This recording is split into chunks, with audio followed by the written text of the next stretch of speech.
We were talking about this at the session, like how nice it was just to be in a room and like play music with other real people.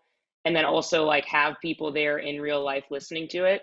And not to take away from any type of like music making. I mean, when you're talking about like EDM or any of those things, those obviously take a different like set of skills to compose that like I definitely don't have. But I think there is something about live performance with horns and things like that, especially when it's rooted in jazz and there is so much improvisation and feeding off of each other, that lends a lot to our performance. When we started in Athens, we just got together and played on a street corner, and we'd make a decent amount of money. We'd have a lot of fun. A lot of people would stop to watch, and it's the same thing now. When you just take our instruments out at a random park, people will flock around and listen and have fun, and we don't need anything other than our instruments for the most part.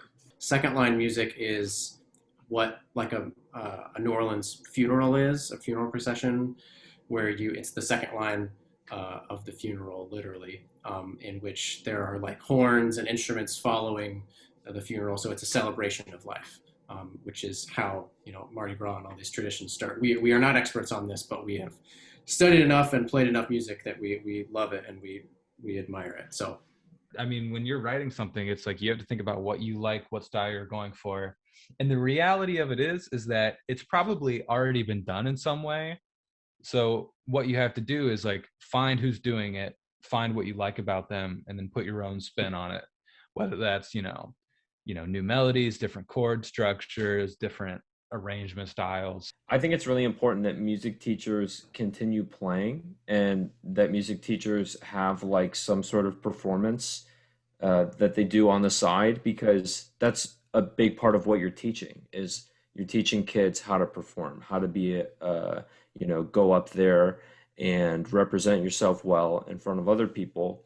So for me, it's important to have that experience so that when I go and try to teach someone else how to do it, I still have that fresh in my head of what it feels like, how I like to prepare, how other people prepare, how other people overcome things like stage fright or performance anxiety. So I think being in this band has helped me be a better teacher.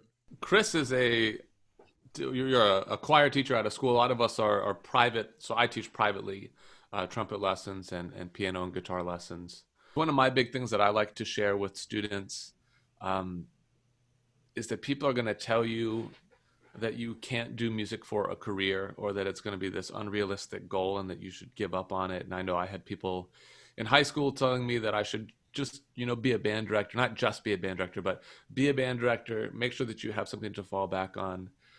So I really like this band and some other groups that I play with for the content we put out. And I like to share with my students of you can do music, you can make things that other people appreciate and care about